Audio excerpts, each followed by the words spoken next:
So you think you could just start your own business doing tours or transportation and let the consumer decide if they want your product? Not in Colorado. Here, the existing companies and the government decides if you're allowed to enter the market. Sounds like communism? Yeah, pretty much. I moved from communist China last year to communist Colorado. So in Colorado, you have to show why it's in the public need and why the existing companies are insufficient. And then the other companies can appeal and basically say, like, it's not in our interest because to have someone else in the market will ruin our business. So it would be like if you wanted to open up a fast food place, like let's say you sell burgers, and you needed to get approval from McDonald's, Burger King, and Wendy's. Doesn't make any sense, right? I'll tell you, not only am I shocked, but I've told this story in the last year to about, I don't know, 2,000-3,000 people or whatever, and no one has ever heard of this. So that's why I wanted to make this video. If you're considering getting into transportation or a tour company, make sure you know the laws in your state. I'm not sure if this is just in Colorado as far as the tourism goes, but transportation laws have been around a long time in this country. I just went through the last 8 months of this, and in the end, this is what the government sent me. My company is called Amazing Adventures. So it says, Amazing Adventures has failed to meet its burden to prove by a preponderance of the evidence that there is a public need for the proposed service, that the incumbent service is substantially inadequate, and that granting the application is in the public interest. Plus 28 more pages of garbage.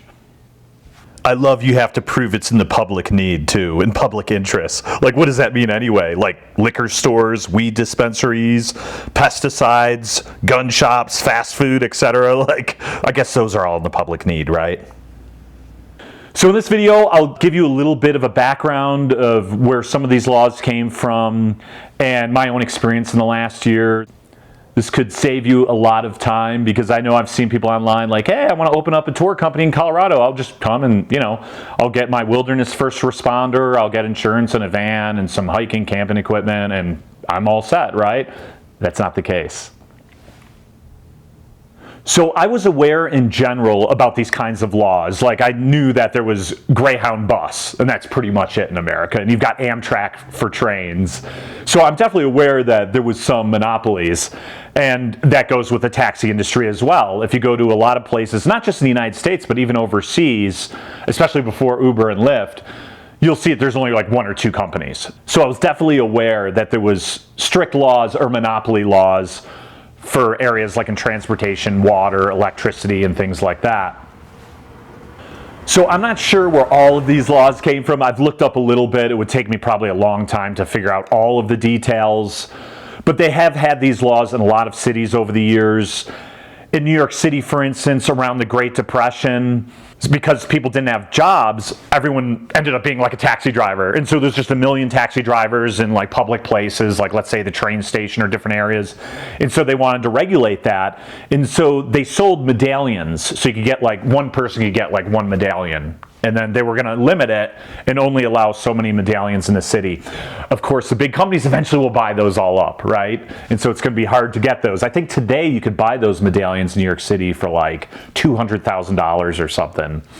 And so I saw in Colorado, they had these kind of laws like in horse and buggy days, probably because they had all these streetcars and electric cars going down the roads, and there was all these taxis, and they needed to regulate it.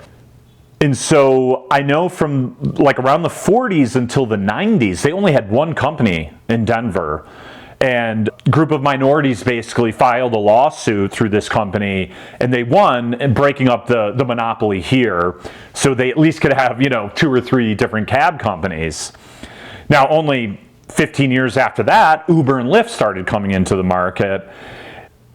I wrongly assumed that battle's won, basically, but that's not the case. What they did was they made new laws, like a digital carrier or something like that, so that Uber and Lyft could enter the market. They left these laws for the medium fish to eat the little fish. Now, I could understand, like, if you wanted to prevent a multi-millionaire or a billionaire from coming into Denver or Colorado with, hundreds of millions of dollars, buy up 40 vans and just say, I'm going to go to all the ski resorts, I'm going to do all these tours to all the popular touristy places, and I'm just going to, set the price lower. Now, that should be how free markets work, but I could see if you don't want the big fish coming in to ruin all the small businesses. But I'm just one dude in one minivan, and I don't even have any big intentions of like growing this company into like a big transportation network. I basically like doing these smaller tours on my own. Maybe I would get one other employer van in the future, but like it's definitely not like I'm coming in with a bunch of money trying to disrupt the economy or something like that. So just to give you a little bit of my background, I've been doing tours the last few years in China, actually. I first lived in China in 2006, 2007. I lived in Taiwan from 2010 to 2013. I started doing free bike tours there on the weekends, and I just posted on Facebook. I get a lot of people to come out. And so I considered doing that then, and I was also teaching and stuff. But anyway, long story short, before the pandemic, 2 or 3 years before the pandemic in 2016, 17, I was like, I should do paid tours in West China. I know it better than most Chinese people. So I took people out to Western Sichuan, Yunnan, Hainan Island, Guilin, and many areas in China, biking, hiking, and all kinds of awesome tours. And I even made it through the whole pandemic. I didn't leave until June 2022 last year. And it was going great. I had busloads of people coming out every weekend pretty much. And so it was great business and stuff. It's just that China totally changed. I was hoping it would be an open, more developed country like South Korea or Japan, but it became like a rich version of North Korea. And so I figured I'd come back to the States, try to do something here. I did consider other countries, but a Chinese company I was affiliated with stole $15,000 from me. Thank you so much. And also ruining more opportunities I would have had. So I could really thank them. I've got other videos you can check out about that story. Anyway, my sister was in Colorado. I've been out here before, and the mountains here and the Alpine lakes are really similar to what I was doing in China. I was like, this is a perfect spot. And so I visited in August. I liked it a lot, and then I went back to Buffalo, New York. I got the van. I came out here and started doing tours around October. I was so busy in November and December, and I was even surprised. I was like, that's kind of weird that I am that busy. And then I realized later, well, it's because there's monopoly rules. And so I imagine these companies, like the one that first messaged me, they were doing like their annual report or something like that. And they had seen they had lost money because I later got these reports. She made $500,000 in 2021, 2022, $280,000. So she lost $220,000.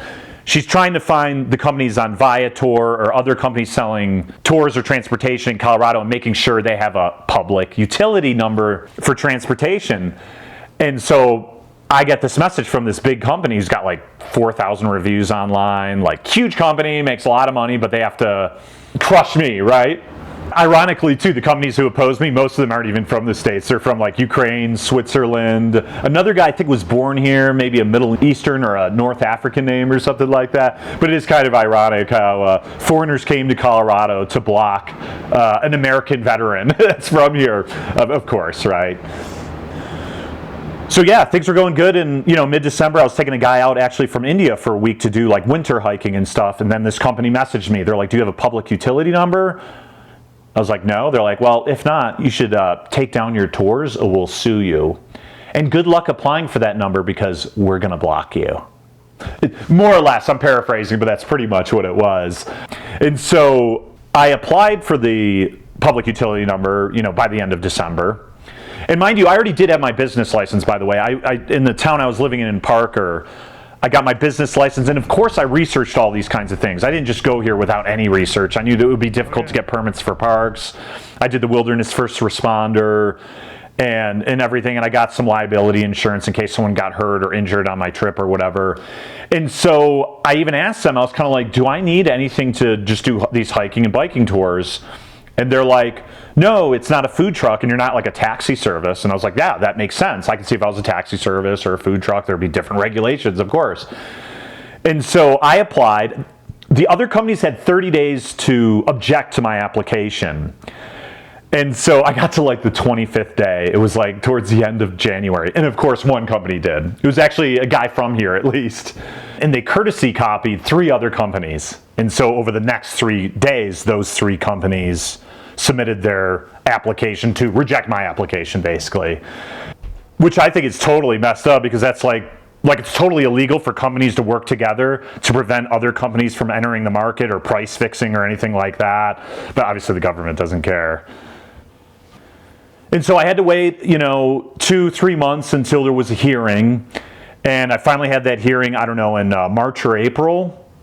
And one of the companies, actually the guy who initially opposed me didn't turn up. So he was automatically then like out of the meeting for subsequent meetings. And there was still 3 other companies. We went over kind of the basic things. And really what it gets down to is like, if those companies didn't object to my application, the government probably would have allowed my application to go through. Of course, these companies don't want me there because, of course, they could lose money, right? They don't want the competition. Now, what they want us to do is basically compromise. So basically on my application, I'll say what counties I want to go to in Colorado and what tourist places and whatnot. So my initial application was like everything. Like, I don't know where I'm going to go because I don't know what the consumer wants. So I'll just put all of Colorado, more or less. And then later on, I could narrow it down. Maybe there's only 2 or 3 counties I end up going to. And so they mentioned right away, like, you need to narrow that down. And so the other companies said, we could drop our intervention against you if you don't go to these places, which is all of the touristy places in Colorado. So that's like Pikes Peak, Rocky Mountain National Park, Mount Evans, Red Rocks, etc. And my reasoning is like, I'm willing to reduce this to almost none of the touristy places, but I want at least one. If I've got to pay all of this money for insurance, etc., I don't want to just be able to just do like snowshoeing in the middle of nowhere or hikes in the middle of nowhere, because there's honestly just not enough business. I even bought a bunch of bikes and I've been trying to push that, but I really haven't gotten that many bike tours. So I'm trying to do other things, but the reality is, if like you have a tour company and you can't go to any tourist places, like that's going to knock out 80% of your business. Like having a tour business in Paris, and you don't have to show the Eiffel Tower or other touristy places, but that's a big potential if you're going to try to scale up your business.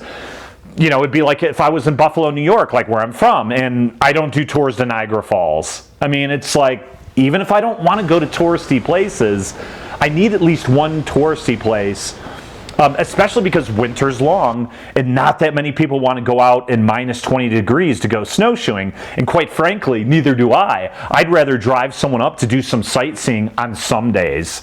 I broke my leg years ago in China, and I'm not even sure how many more years of hiking I have. So I amended the application just to include like Pikes Peak and Garden of the Gods, and I did include Red Rocks because I have a pretty popular tour here that's Denver in a day. It's Red Rocks and sites downtown. And so that was basically it. I'm not going to go to Rocky Mountain National Park or any of these other Lookout Mountain, Mount Evans, and all this other touristy kind of stuff. But I at least wanted Pikes Peak and Garden of the Gods. So that's really all I was fighting for. And I wrote over 30 pages of documents.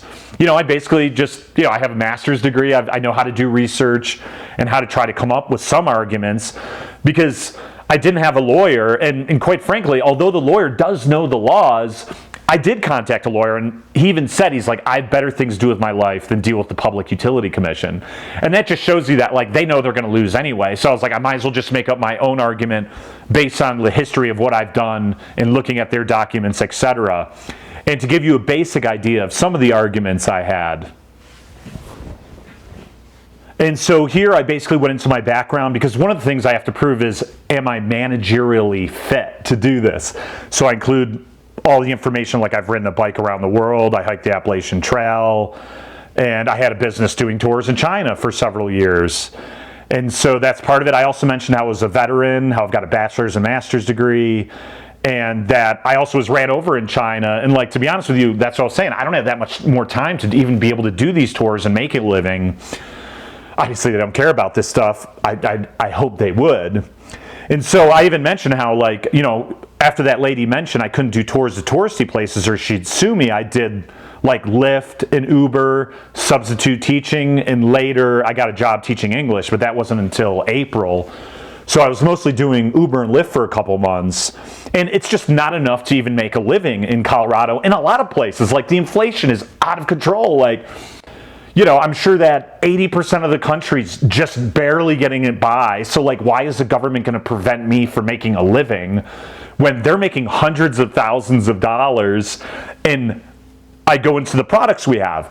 90% of my products are different than theirs anyway. There was only that small overlap with Pikes Peak and Garden of the Gods. So I also went into how there's much more tourists that have come out since the pandemic happened. A lot more people got into the outdoors. A lot more single travelers have been wanting to get on tours.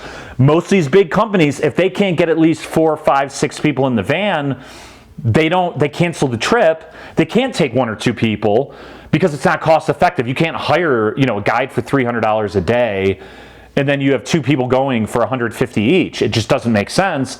I'm willing to take 1 or 2 people in a small van. It's more comfortable. They're not crammed in with 15 other people, so it's more comfortable. I'm also able to pick people up at either their Airbnb or their hotel. All of the other tour companies, you have to take either an Uber or Lyft to Union Station unless it's walking distance, and a lot of people aren't that close, so that's another big convenience. I can pick people up and drop them off afterwards. And I look at the national parks. They have much more people going to these parks, and so they should have more tour companies taking people to alleviate the traffic. Pikes Peak and Rocky Mountain National Park and Mount Evans all have timed entry. They can only allow a certain amount of people each day because it's too crowded. I go into how there's more hikers, as I mentioned, there's more cyclists, there's just, in general, more people into the outdoors. I mentioned how I'm not even stealing their customers necessarily because I already had a large gathering of people from China, and I'm pushing my products on Chinese websites like Xiaohongshu, Little Red Book, or QQ, or WeChat, and other things. So there's not a ton of Chinese people coming here yet, but that's something else I could market that they're not marketing to the Chinese market. I know that market, and I have existing customers. Because of course we do sell a lot of tours on Viator or Expedia or some of these big websites, but there's a lot of other ways that tours get sold. So it's not like you just go to a central kiosk at Union Station to buy a tour, and that's the only place you could buy a tour. Someone might even see this YouTube video and be like, oh, this dude's cool. I saw his videos around the world. I want to go on a tour with him. So how are they going to tell me or tell the customer that, like, no, you have to go with this company in a 15-person van, which is 25% more than my tour, and it's not flexible at all because when I only have 2 or 3 people, like, people have a private tour essentially, right? Even if the van's full with 2 or 3 different groups, it's much more flexible than a 15-person tour from 15 different backgrounds, etc. And also there's word of mouth. I won't just have some people coming from China or my tours here. All these other companies have thousands of reviews or hundreds. And so they're going to have tons of people coming just from word of mouth. Like, I don't even know why they're even worried if they had thousands of reviews. I can't even compete with that on Viator or other websites to begin with. Or I can compete, but they see I'm at the very bottom anyway. So it's not like we're all on an equal footing. They have thousands of reviews. And then I went into their annual reports because I could go online and see how much money they made each year. As I mentioned, the one company who opposed me made $500,000 in 2021, but in 2022 they made like $280,000. And the other companies make over $100,000 or so. So it's like they're doing okay. And I'm sure they're not even reporting everything, right? And so why prevent me from potentially making a living, basically? Because there's a 10% overlap. And then another aspect is I use those testimonials from Tripadvisor to show that where some of their companies had problems, like not all of the people wanted to be in a 15-person van. There were other situations and they cancel if there's only 1 or 2 people that book the tour. I'm able to do that. So that was one thing I was showing. So I showed some of the negative reviews. Now, do they overwhelmingly have positive reviews? Yes. So in a way that didn't help because it's true, I can't prove that they have like a 75% negative rating, right? I mean, most of it was positive. And then I showed my own reviews so that they could see from China or Colorado that I had positive reviews. So basically, I go into my conclusion and I'm like, this is totally anti-American. Like, the pursuit of happiness, like the government should not be able to prevent you from achieving like wealth and happiness, basically. There's tons of things in the Colorado state constitution and the US Constitution. I don't know how these things have existed, but unfortunately they do.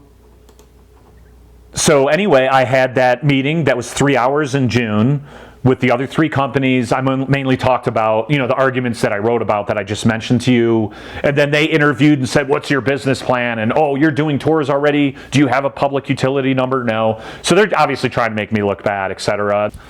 And basically they're saying that, like, you know, I don't have a huge amount of information to show that they're highly insufficient, which would be tough for anyone, you know, to prove, for any company, really. Highly insufficient's like going to McDonald's and you order burgers there all the time and they give you a hot dog, or they give you, you know, a hamburger without meat or something like that. So, I mean, it's ridiculous, of course. And the ironic part, too, is that I had that 30 pages of documents. I also had another document saying that I believe that the companies are working together to intervene with me. Not that they just courtesy copied and they all ganged up on me, in my opinion. When I mentioned that one guy dropped out because he didn't show up at the preliminary hearing, well, because he dropped out, the other big company wanted to add him as a witness. So this is like, that guy's already out. Now you're going to have him as a witness. That's kind of weird, right? And so in my opinion, they're totally working together to keep people out. So the companies had also not read anything I wrote, of course, and they didn't bring any documents. Like during the hearing, one of the companies wanted to show like some statistics they had, and they were able to submit that during the meeting. We were supposed to have that all in 3 weeks before the hearing. So I was the only one who had documents. I had long reasons why I should be able to be admitted into the market and how this is very small overlap. One funny part in the meeting was that the one guy was crying poverty, like how, you know, they can't have anyone else in the market because they're struggling so much. And I happened to see the one guy the day before at Red Rocks. I was only with like, I think one customer. I think I was just taking one woman out. And I'd seen him there with like 20 some people. And so I asked him, I goes, where were you yesterday? Were you at Red Rocks? He's like, yeah. How many people were you with? He got really flustered. He's like, I was there with 20 people and I did it. And he got really pissed off. It was kind of funny. I was kind of glad to at least have that going. Yeah, that meeting ended. And almost 2 months later then, in this last week at the beginning of August, the government, basically denied my application. They said I was managerially fit, but I didn't have the money to do it. And even if I had a lot of money, as I mentioned, I didn't show that it was in the public need, how the existing companies were highly insufficient. Like, you could totally have like 5 kids with like 5 different dudes and not even finish high school, and you don't have to go to a 3-hour hearing to explain like, how are you going to pay for this, or like, what's your plan for life? It's okay. Just tens of thousands, if not hundreds of thousands or millions of dollars over 20, 30 years. Like, there's tons of statistics that show like kids out of a single parent home without a father are much more likely like end up going to prison, etc. And all of these problems. Like, of course, you don't pay taxes. You're only receiving taxes. And so no hearings for them. But if you want to do something productive, sorry. If I want to be a drug addict here, I could probably get a free home and free food and all this stuff. And it's sad. That's how the society's going. It's just like, if you want to be productive, good luck. I mean, it's just amazing how you look at a place like Colorado, and the whole world in the like late 1800s was going around mostly in horse and buggies for like centuries, like thousands of years. Like, you either walked or you had a horse and a buggy. That was as good as it got. In just a few decades, America made it to the moon. And it's like, it was because there was no regulations out in places like this. The most productive person could get to, you know, the sky was the limit. And now it's like, the opposite is happening, which is, you know, why most of the people have to flee to America, is because there's monopolies and people don't share power. And so that's, it's the end of America for sure. A lot of these laws were old, as I mentioned. I think that these tour companies latching onto these laws is probably only 10 or 15 years old, I'm guessing. So yeah, it's the direction the country's going in. It totally sucks. So anyway, I hope this video was helpful for you. If you're going to get into transportation or tours, make sure you know the laws in your state. I assume a lot of these rules still apply to a lot of transportation companies around the U.S. As far as overlapping into the tourism company, I won't be surprised if this is only like Colorado and a few other cities, maybe like New York City, for instance, or something. But beware, because it already sucked that I spent over a decade in China and Taiwan trying to build up a company, and then I come back to my country trying to make a living, struggling. I stayed at my sister and her boyfriend for the last 9 months. I finally got my own place only a month ago. I thought there was a small chance they would approve my application. I was wrong. Like, they're like, nope, absolutely not. And so be aware of these kind of laws. I know I see people on Facebook or different forums all the time. They're like, oh, I'd love to go to Colorado or somewhere and set up a tour company. I tell them, I'm like, be careful. I had no idea about this. And there was no information pretty much online. The only thing I found online was this Jordanian immigrant who tried to start a company in Steamboat Springs doing transportation. There's 2 other companies there, and they blocked him for like 2 years. He got a lawyer, and then he even got a lawyer, like a think tank law firm for free markets out of DC. They even came out here and tried to help him. They had been the law firm who had helped those guys in the 90s to be able to enter the market, and their case ultimately was thrown out. But that's the only case I could find. If I wasn't in this industry, or if those companies didn't email me, I would have had no idea. I'll try to find a loop. If anyone out there knows any good lawyers or any loops around this. As far as I know, there's like a couple other permits here you could get. One is like, it's more of a limousine service, or like a really nice SUV you could take people, but you can't sell individual tours online, so it has to be a group. And I don't have this fancy SUV with like 8 seats that's probably, you know, $75,000 or something like that.